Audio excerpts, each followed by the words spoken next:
มีเมียเด็กต้องเป็นตัวเช็คร่างกายไม่ต้องนึกอายเป็นลูกผู้ชายต้องกล้า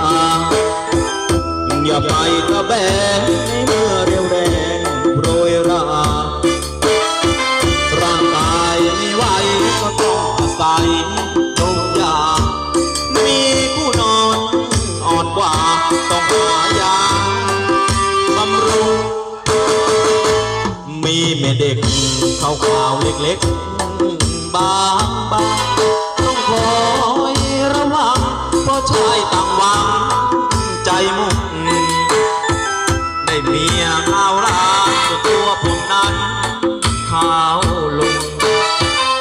ต้องคอยห่วงใยเหมือนพวกป่าไม้ห่วงสุข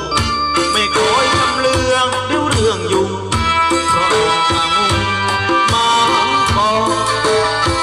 ผมได้เมียเด็กสเปคที่ต้องการแต่น่ารำคาญเพราะมีพวกมาอัดคอยจ้องหนุ่มๆอิจฉามันจ้องจะมา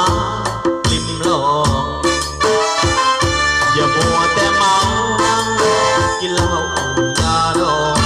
เธอเพ้อเร่อมีสอดส่องเดี๋ยวพวกแนวมองว่าไปมีเมียเด็กต้องเป็นตัวเช็คใครโทรมาอย่าไปนานและอย่าเอาตาไปไล่อีกได้เมียยังสาวโบราณเก่าอย่าไว้ใจวายไม่ลำคอโบราณก็ออกจะเสียใจเธอถูกขโมยลักไปจะเอาควายนั้นใครนำ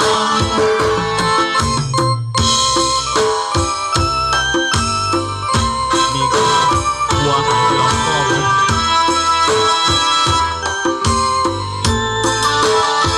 ผมได้เมียเด็ก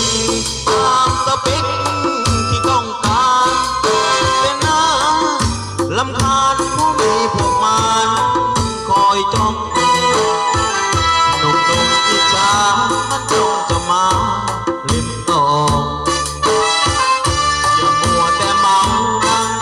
กินเหล้ายาดองถ้าเพ้อไม่สอดส่องเอาพวกแนวมองคว้าไปมีแม่เด็ก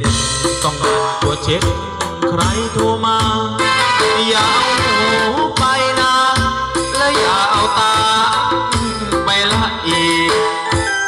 ได้เมียยังสาวโบราณเก่าเย้าใจไอ้ไม่ลองขอร้าน